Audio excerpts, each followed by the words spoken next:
Today is the only day that I will be very happy to see Kale and Caulifla on my plate.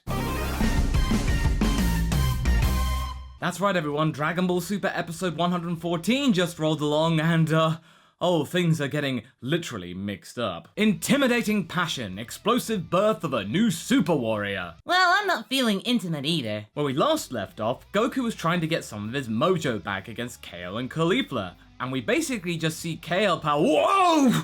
Whoa! Okay, Kale, hi? Hi? We just started the episode, so can you just calm down a bit? Yeah, that woke me up. Yep, Kale went Super Saiyan Berserker once again because she was just so darn enthusiastic about the fight. A little bit too enthusiastic, I'm afraid, and yeah, this can only end well. Goku needs to flashback for a moment to try and remember what kind of power this form exactly possesses. Goku, I don't think you need a flashback for this because I remember, and this was like weeks ago, and I think you'll probably also remember the fact that most of the fighters remaining soiled themselves upon first viewing Berserker Kale. But you're extremely well animated at the moment, so I'm just gonna let that slide because, yeah, that close-up Goku, yeah, that looks on point. Caulifla's eyeshadow is looking positively thick with excitement as she's seeing Kale's power increase and her control loosen. That's the exact same reaction she had upon the last viewing that she saw of this form. And we know exactly how well that turned out. I think we're just getting another carbon copy. And yet Caulifla seems to conveniently forget how hard it was to try and pin Kale down at that time.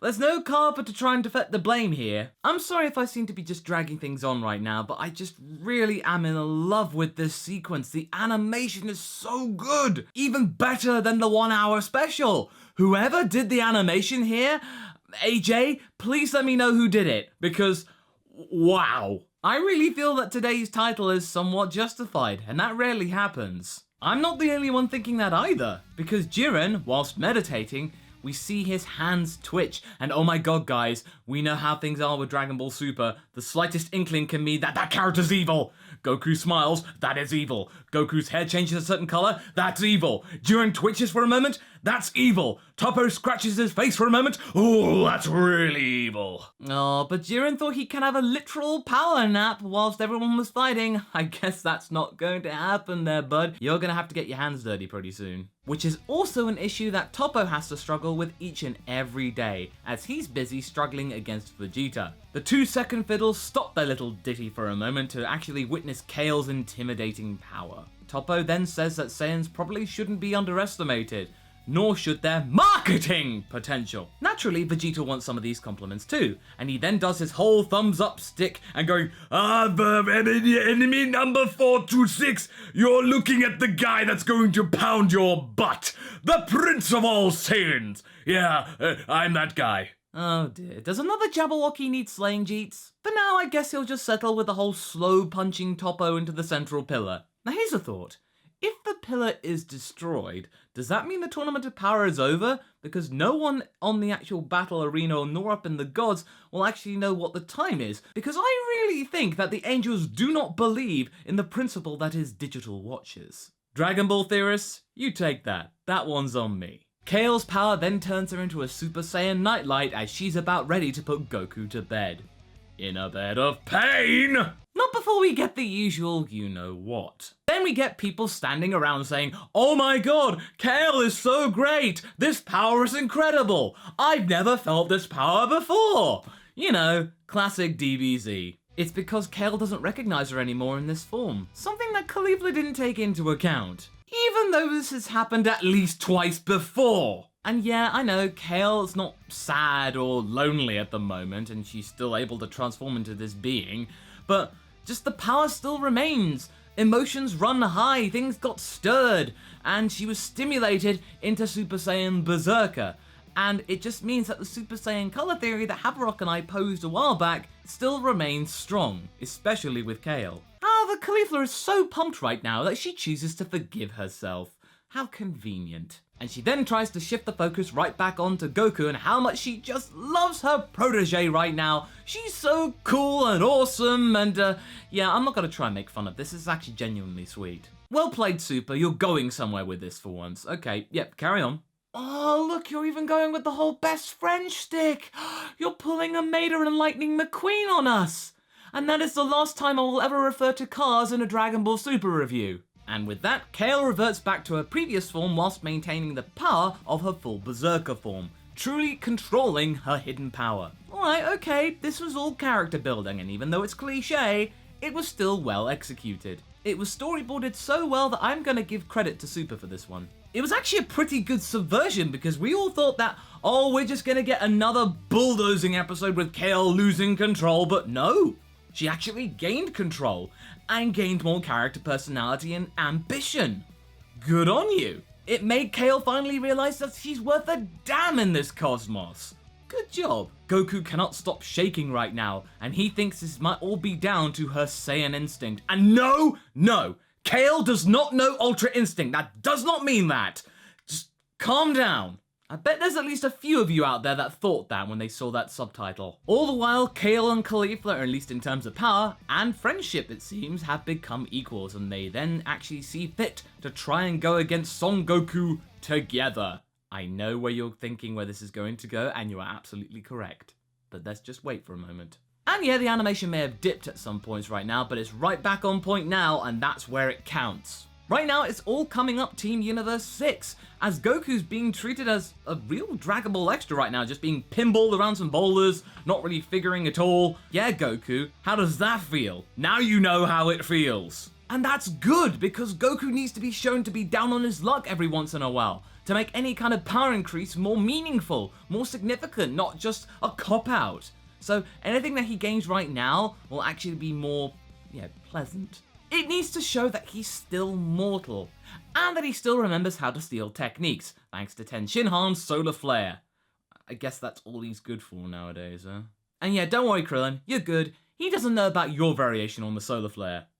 Yet. We now take a break from proceedings to see how Frieza's getting on after getting his jollies off on Kaba and saying how much he hates those filthy monkeys. Even Dispo's getting the heebie-jeebies right now. He's just like, oh no, I'm getting out of that one. It's up to the masked crusader that is Katoplessa from Universe 3, the policeman of justice. Ah, please, hack.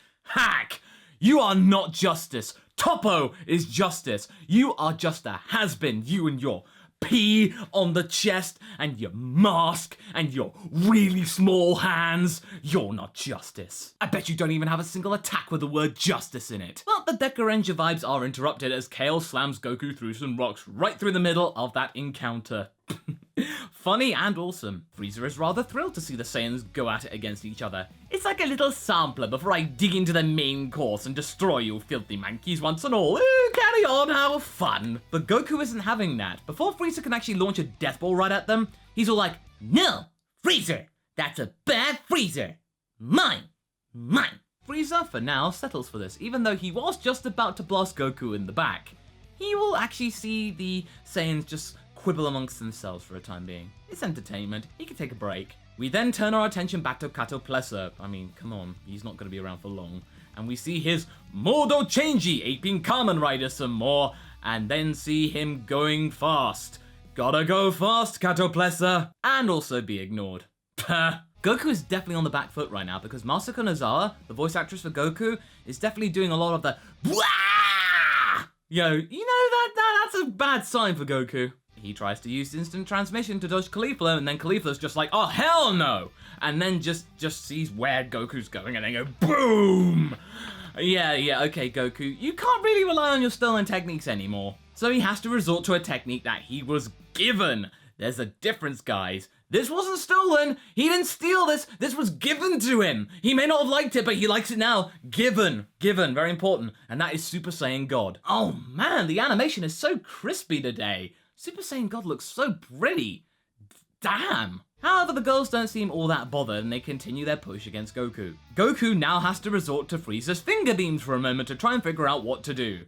Yeah, okay, he may be down and out, but he can still steal them techniques. I thought he was down, but oh no. It doesn't count as a stolen technique if you don't give it a name. Beerus has never been happier to see Super Saiyan God. He then pulls a Yamcha and then uses Spirit Balls to try and track Kale and Caulifla.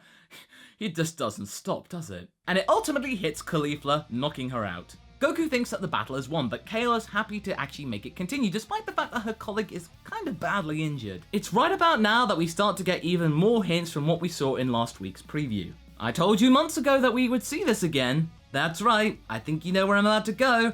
It's Potara time! Although it's not actually with the people that we expected. As Goku's trying to Kamehameha them out of the tournament, a fusion occurs.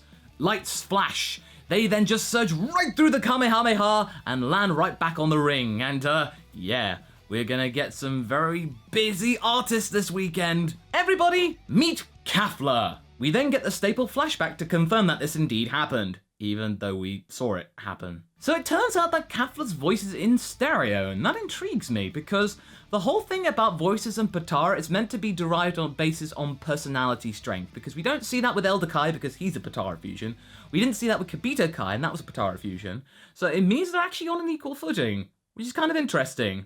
Either way, base form Kafla is stronger than Goku, at least at the moment. And this is a perfect way for Toei to end the episode and getting us all thinking and theorizing and just going, oh my god, what did we see? I have to see next week! Ah! Well played, Toei. All in all, this episode was pretty good despite being quite svelte in terms of content. But what we did have looked extremely polished, beautiful, and entirely captivating. It really gave us the feeling that Goku wasn't going to get his way for once. It turns out that these Saiyans are not throwaway characters. If these characters are going to get Potara fusions, they're going to be around for a while. It'll give Goku yet another yardstick to try and get stronger from.